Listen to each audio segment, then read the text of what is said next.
Welcome to the Bulletin History Podcast, a quarterly presentation of the Public and Congressional Affairs Office of the U.S. Army Joint Munitions Command. JMC's mission is to provide conventional munitions for all U.S. military services.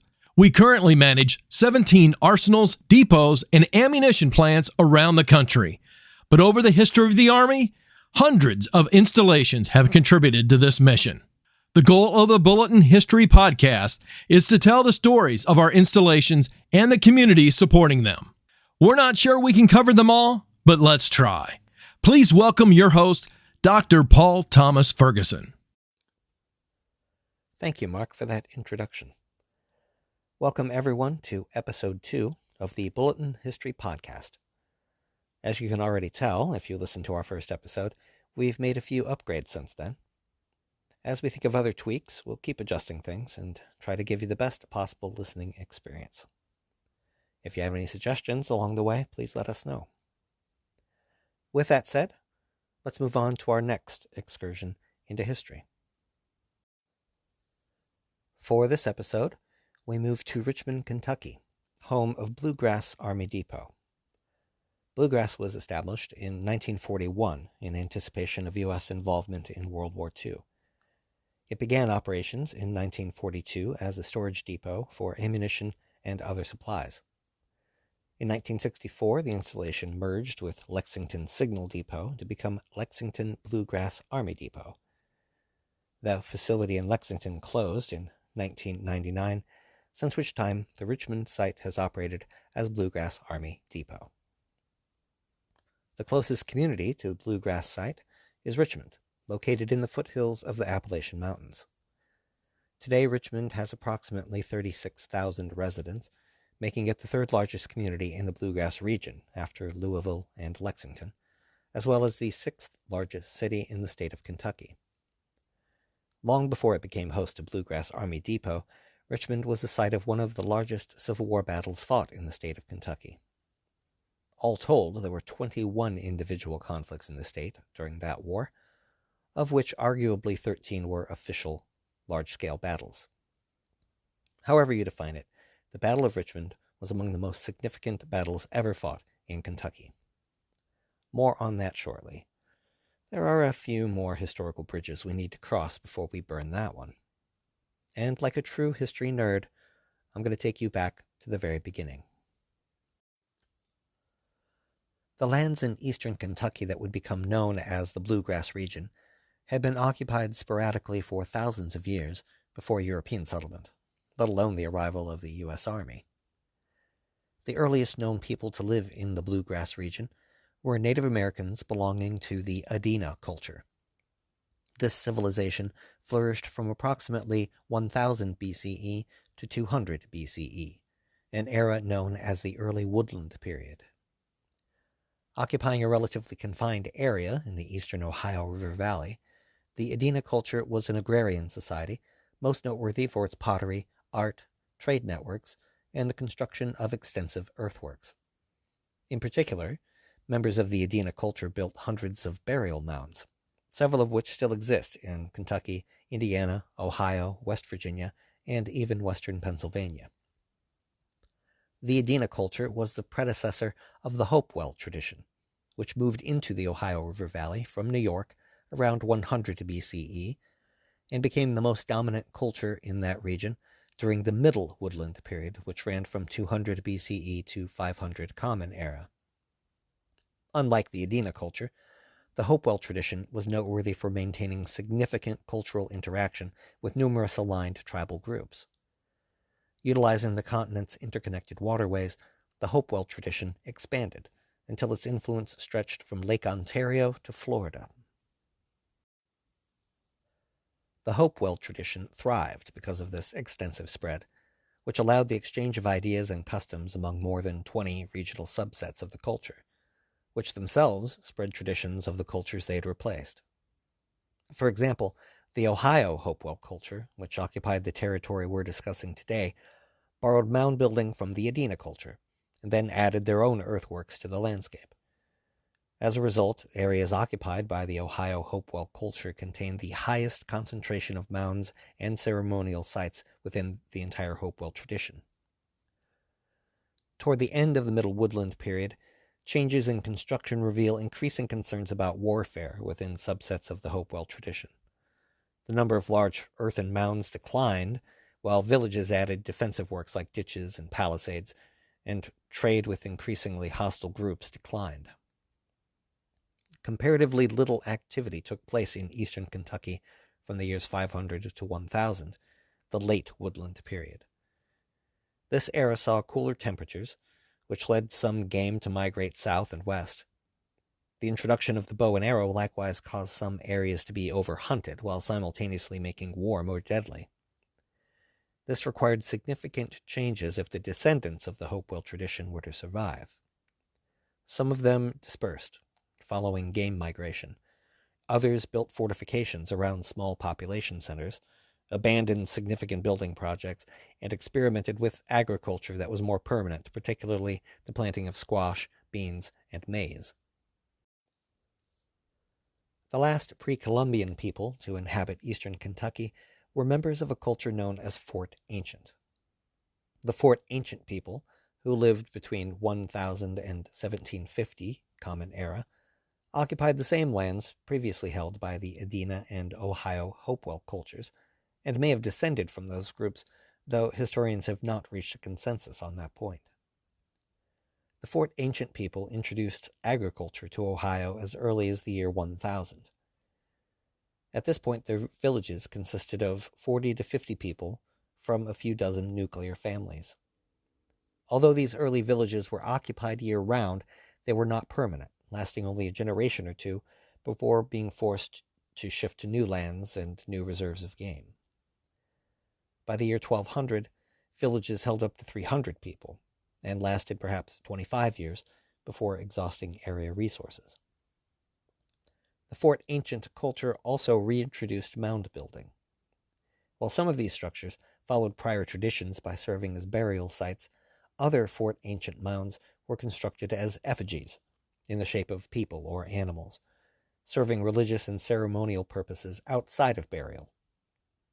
Village construction also held ceremonial significance, with buildings arranged in alignment with the solar calendar and platforms constructed for the purpose of religious ceremonies. The remains of Fort Ancient villages and earthworks exist throughout Ohio, West Virginia, and eastern Kentucky. Many such earthworks dot the landscape between the Lexington and Bluegrass Depot sites. The most recent of these date from around 1550. By the year 1400, scattered groups of Fort Ancient peoples began to coalesce and settle into larger communities, with up to 500 people each. These larger villages, and the palisades surrounding them, reveal a renewed emphasis on defensive works, presumably in response to rising threats. There is also evidence at this time of increased contact with the Mississippian culture from the lower Ohio River Valley. After about 1550, the Fort Ancient culture went into decline, along with many other native populations in the area. Though the Ohio River Valley groups had not yet come into direct contact with European explorers, they did encounter European diseases, transferred to them by more wide-ranging native cultures. The result was a significant decrease in population and a power struggle by survivors who formed distinct tribal designations. This was a nightmare scenario for the future survival of native populations in the region, one which European explorers and settlers quickly exploited.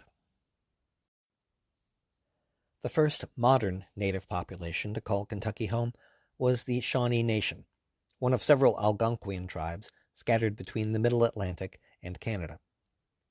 The Shawnee likely originated in New England and the eastern Great Lakes, spreading from Pennsylvania to Illinois and from Maryland to the Carolinas in the 17th century. One of the earliest mentions of their presence comes from a Dutch map of the Delaware region dating from 1614. By the middle of the century, French explorers likewise documented Shawnee settlements on the Ohio River, and the English encountered them at Charlestown, South Carolina, in 1674.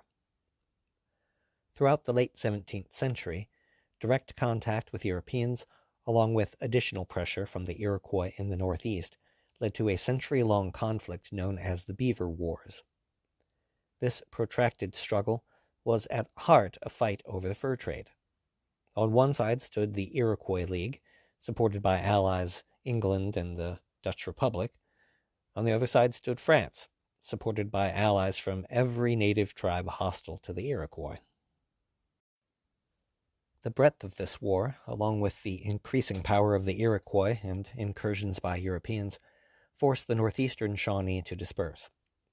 Some moved south to settle among their brothers in the Carolinas, but most crossed the Appalachians to settle in the Ohio River Valley between West Virginia and Illinois. Although they had access to a seemingly vast territory, the Shawnee established their largest concentration of villages in a narrow swath of central Kentucky and Tennessee, between the Ohio and Cumberland River valleys. Meanwhile, the Iroquois, Huron, Yuchi, and Cherokee all hovered at the edge of Shawnee lands, using areas of both eastern and western Kentucky as their hunting grounds. Because of this, by the dawn of the 18th century, Shawnee fortunes in the region were uncertain. The Cherokee and Chickasaw formed an alliance and moved against the Shawnee from the south. This pressure forced the Shawnee to abandon their Cumberland Valley settlements. In 1714, a French trader reported that the Shawnee had abandoned many settlements in the vicinity of present-day Nashville and had withdrawn north toward the Ohio River. Some of these émigrés were responsible for the establishment of a settlement near present-day Shawneetown, Illinois, but most moved into central Kentucky, concentrating in the Bluegrass region. During this migration, at a spot midway between the future sites of the Lexington and Bluegrass depots, Chief Catacahassa, or Blackhoof, was born around 1740. Catacahassa later became an important Shawnee leader during both the French and Indian War and the War of 1812. He would also fiercely resist U.S. government Indian removal policies until his death in 1831. Although the general location of Catacahassa's birth is known, nothing remains to mark the site because the constantly in-motion Shawnee used temporary settlements instead of permanent villages. It is telling that many of these settlements bore what was essentially the same name, variants of which included Taiwapita and Taiwapiti. These names, which mean place to which we may not return, suggest that the Shawnee considered their forced migration to be ongoing and unlikely to stop anytime soon. Southwestern bands of Shawnee continued to make their way northeast, even as their Carolina cousins, also at war with the Cherokee, moved north into Pennsylvania. These two branches of Shawnee eventually merged in the Ohio region around 1750, reuniting for the first time since being divided during the Beaver Wars.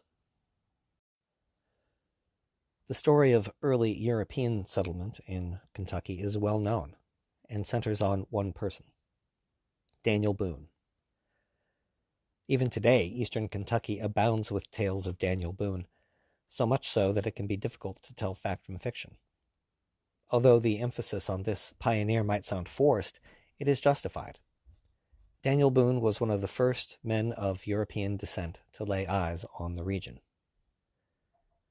In 1767, he and his brother crossed the Appalachians into Kentucky, though they didn't descend into the area at that time. In May 1769, Boone, with 4 companions, reached Pilot Knob and saw the Bluegrass region for the first time. Despite frequent skirmishes with the native population, Boone's party spent the winter of 1769 and 70 north of Indian Fort Mountain, which is near present-day Berea. In 1770, the group explored the region that would later be home to Richmond and Lexington, spending their second winter just west of the site of the future state capital. In 1773, Boone attempted to migrate into Kentucky with several families, but when natives attacked their party, killing several, including Boone's eldest son, the settlers called off the excursion. Despite this setback, he didn't give up. In 1774, at the request of John Murray, 4th Earl of Dunmore and Royal Governor of Virginia, Boone returned to Kentucky on a mission to warn settlers and surveyors near Harrodsburg, 20 miles southwest of current Lexington, about potential native attacks. While in Harrodsburg, Boone bought land and built a cabin, becoming an early resident of Kentucky's first European settlement. 1 year later, Boone led a large party of settlers through an Appalachian mountain path, later known as Boone's Gap, establishing a formal pack trail to the west. His party then started building what would become Fort Boonesboro, southwest of Lexington, the second oldest European settlement in Kentucky. This accelerated the speed of settlement in the region dramatically. During this time, the Shawnee made several attempts to stop the encroachment of settlers, but with little success. In mid-1778, despite several months spent personally living among the Shawnee, Boone led a group of settlers in preemptive attacks against the tribe. In response, the Shawnee besieged Boonesboro in September 1778, only to see Boone rally his forces to relieve the town and break the siege. Native raids and ambushes increased after 1780, claiming the lives of at least 2,000 more Kentucky settlers by the time the region achieved statehood in 1792. Yet, Native opposition to settlement in eastern Kentucky was never again as organized as it had been at Boonesboro. For the next 70 years, settlement in the Bluegrass region increased dramatically as new arrivals transformed Kentucky land into cattle ranches, thoroughbred horse farms, and tobacco plantations. This would become the setting for one of the largest conflicts to take place in Kentucky during the American Civil War. On the eve of the Civil War, Kentucky was in a unique position among the states. Although a slave state, with a population nearly 20% of which was in bondage, the residents of Kentucky were of two minds on the subject. This reflected the state's physical location, wedged as it was between the ideologies of its neighbors. To the north and northeast lay the free states of Illinois, Indiana, and Ohio, along with the pro-Union region of Western Virginia, soon to become West Virginia. To the southeast, south, and west lay the slave states of Virginia, Tennessee, and Missouri. In 1860, Kentucky did not have a strong, single political identity. Boasting a long list of native-born national figures, including Abraham Lincoln, Jefferson Davis, Henry Clay, and 2 vice presidents, the state was politically split, with former Whigs, pro- and anti-slave voters, pro- and anti-immigrant voters, all supporting a variety of political parties. In fact, presidential candidate John Bell would win Kentucky, Virginia, and his native Tennessee for the Constitutional Union Party in the 1860 election. The governor of Kentucky at this time was a man with the unlikely but absolutely real name of Beriah Magoffin. The governor supported Confederate views concerning states' rights to determine their own rules, especially regarding slavery. However, Magoffin did not support secession. In fact, he wrote to the other southern states, begging them to reach a compromise that did not involve leaving the Union. With the outbreak of the Civil War in April 1861, Kentucky suddenly assumed strategic importance for both the Union and the Confederacy, due to the location of the Ohio River on its northern border. Both sides knew whoever controlled navigation on the Ohio would have a distinct advantage in the war. Magoffin attempted to call a vote concerning secession, but the pro-Union Assembly declined to meet, out of fear that the populace would vote to join the Confederacy. When President Lincoln called for Kentucky to provide 75,000 volunteers for the war, Magoffin refused, agreeing with both houses of the General Assembly to declare neutrality for Kentucky. The Union and the Confederacy both respected Kentucky's neutrality publicly, while establishing forts and bases of operation in Ohio and Tennessee in anticipation of the state becoming a battleground. Meanwhile, thousands of Kentucky residents volunteered to fight, some for the Union and some for the Confederacy. While significant numbers of cavalry would join the Confederate side, Kentucky infantry regiments supporting the Union would outnumber those supporting the Confederacy 60-9. The Kentucky state government tried to protect itself by calling up volunteers to secure the borders, but these units quickly divided into pro-Union and pro-Confederacy factions. The situation changed with the election of June 1861, when pro-Union candidates won 9 out of 10 congressional seats. The only Confederate win was the far western tip of Kentucky, which was intellectually and economically aligned with Tennessee and Missouri. The August 1861 election for state legislators continued this political shift, giving pro-Union candidates a 76-24 margin in the House and a 27-11 margin in the Senate, numbers which gave Governor Magoffin a veto-proof opposition. The Confederacy was the first to violate Kentucky's neutrality. On September 4, 1861, Major General Leonidas Polk occupied the border village of Columbus, Tennessee, established a fort there, called Fort de Russy, and started making incursions into the pro-Confederacy region of Kentucky, while also attempting to block traffic on the Mississippi River. In response, Union Brigadier General Ulysses S. Grant crossed the Ohio River into Paducah from Cairo, Illinois. Kentucky had officially become a battleground state. Governor Magoffin demanded the withdrawal of forces from both sides. The Assembly responded by calling for only Confederate troops to leave. Magoffin issued a proclamation of neutrality again. The Assembly ordered the Union flag to be raised over the Capitol. Back and forth, back and forth.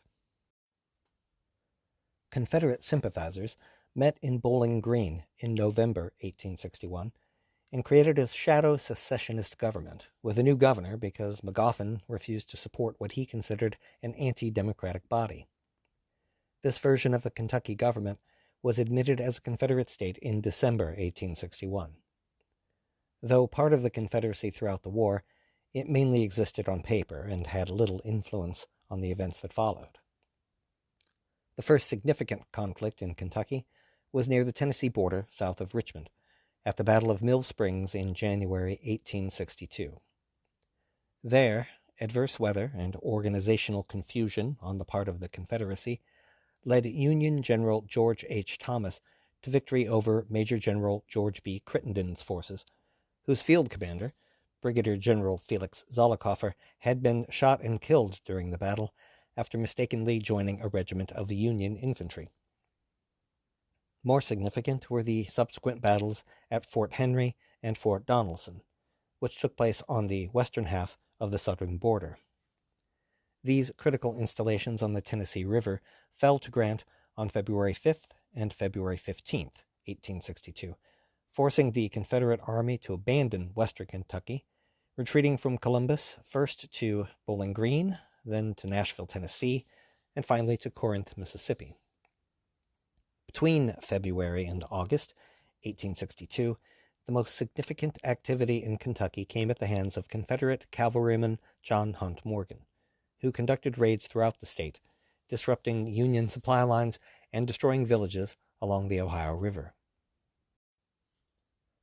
Morgan's raids improved secessionist morale enough to prompt Confederate General Edmund Kirby Smith to organize a formal invasion of Kentucky, under the assumption that success would encourage supporters throughout the state to volunteer to fight for the cause. The plan called for Smith to move against Union General George W. Morgan, whose forces guarded the Cumberland Gap. After beating Morgan, Smith would proceed to Nashville, while General Braxton Bragg joined him from Chattanooga. This combined force would then take Nashville from Union troops under Major General Don Carlos Buell before invading Kentucky. The problem with this scenario was that none of it went as planned. General Smith moved against Morgan at the Cumberland Gap only to reach a stalemate. Eager for action, Smith abandoned his siege as well as the planned Nashville campaign in favor of invading eastern Kentucky, and he did so on August 13th. In response, Bragg moved north from Chattanooga on August 27th, bypassing Nashville to invade central Kentucky. Their collective actions led to several important battles in this stage of Kentucky's war. The first, largest, and most successful from the Confederate perspective was the Battle of Richmond, fought on August 29th and 30th, 1862, on and near the site of the future Bluegrass Army Depot. Under Smith's command, Confederate forces moved north from Tennessee to meet Union forces under Major General William Bull Nelson at Richmond. Nelson's commanders there were Brigadier Generals Mahlon D. Manson and Charles Cruft, supported by cavalry under Brigadier General James S. Jackson. Wanting to meet the Confederate Army on better defensive ground, Nelson ordered Manson and Cruft to withdraw to Lexington, but they either didn't receive this order or they ignored it because, instead, they moved south from Richmond and established a line across the Richmond-Kingston Pike, also known as Old State Road, near the Rogers House. After minor skirmishes on August 29th, the two armies met on August 30th, 1862, near Mount Zion Church. Leading Confederate forces on behalf of Smith were Brigadier Generals Thomas J. Churchill and Patrick R. Cleburne, supported by cavalry under Colonel John S. Scott. Cleburne's 7 regiments formed 2 lines on the east side of the pike, opposite 4 regiments with which Manson had advanced. Cleburne attacked the Union position on the morning of the 30th. As the battle progressed, Manson used reinforcements to bolster his left flank, not realizing that Churchill was secretly approaching the Union right with 5 regiments, using a deep ravine to block their movements. When Churchill's forces emerged, Manson saw the danger and ordered his men to pull back to the Rogers House, which temporarily became the center of the Union defense, with the assistance of 4 regiments under Cruft. After a brief effort to hold this new line against the systematic advance of the Confederate Army, Union forces steadily withdrew north along the 8-mile stretch leading to Richmond. There, Nelson formally took charge of Union defenses, while Smith likewise arrived to guide the Confederate attack. Nelson set up a line at Richmond Cemetery, but his men were soon overwhelmed, broke, and ran. Nelson tried to rally his troops, but the Union men were in full frantic and disorganized retreat. Seeing that all hope was lost, Nelson fled the battle as quickly as he could, leaving his men to fend for themselves. The Battle of Richmond was the largest Confederate victory in the state of Kentucky, and one of the most complete Confederate victories in the entire war. The numbers tell that tale. While total Confederate casualties were just 451, the Union suffered 5,353 casualties, over 4,300 of whom were captured during the flight from Richmond, among them General Manson. Manson would be returned in a prisoner exchange after 2 months, and would go on to command the 23rd Corps during the Knoxville campaign, as well as a brigade of the Army of the Ohio during the Atlanta campaign. After this Union defeat, Confederate forces were briefly able to carry the war into the interior of Kentucky, but would be forced to retreat from the state by 1863. As we wind down this brief look at eastern Kentucky, you might appreciate a short history of the building utilized as a stronghold by Union forces during the first 2 phases of the Battle of Richmond, the Rogers House. This Federal-style home was built by Adam Rogers in 1811, then purchased in 1858 by Alex Tribble. Though most locals still referred to it as the Rogers House at the time of the battle, it has since then been called the Rogers-Tribble Home. During Phase 1 of the Battle of Richmond, Federal troops had used the home as a staging area before engaging Confederate forces south of the property near Mount Zion Church. During Phase 2, when those same Union soldiers were forced to retreat from the Confederate advance, they briefly rallied near the house, where they met the heaviest fighting of the battle. In the process, the Rogers-Tribble home became a de facto Union field hospital. As Union forces retreated to Richmond, where they would meet ultimate defeat, they had no choice but to leave the house and its occupants in the hands of the enemy. Following the battle, the Confederate victors continued using the house as a field hospital for several weeks, with Union doctors remaining at their posts, serving both Union and Confederate casualties. The Rogers-Tribble home changed ownership many times before 1942, when the U.S. Army acquired it as part of its plan for Bluegrass Army Depot. Designated as Quarters 29, it served first as the commander's quarters, and later as bachelor officers' quarters. In 2000, the Army vacated the house, and it remained unoccupied for 5 years. Then in 2005, In recognition of the historical importance of the property, the Army de-accessed the home and transferred it to Madison County. After extensive renovations, the structure reopened to the public as the Battle of Richmond Visitor Center in 2008. It contains numerous exhibits and Civil War-era memorabilia, as well as an interactive map of the battle.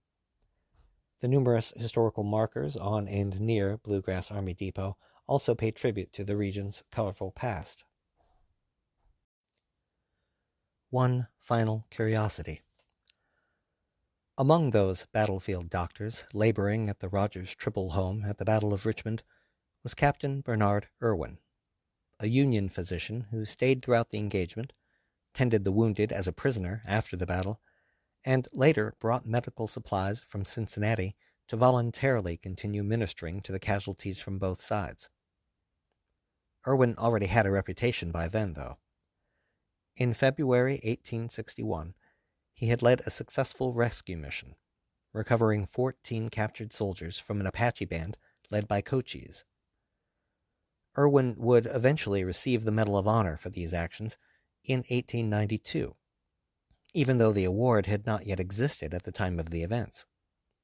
As a result, Bernard Irwin, future Civil War doctor and eventually senior medical officer at West Point, ranks first among the 3,520 Medal of Honor winners so far recognized, when listed chronologically according to the date of his actions. As I said, a curiosity, but just one of many, as we'll see in future episodes. The Bulletin History Podcast is a quarterly presentation of the Public and Congressional Affairs Office of the U.S. Army Joint Munitions Command.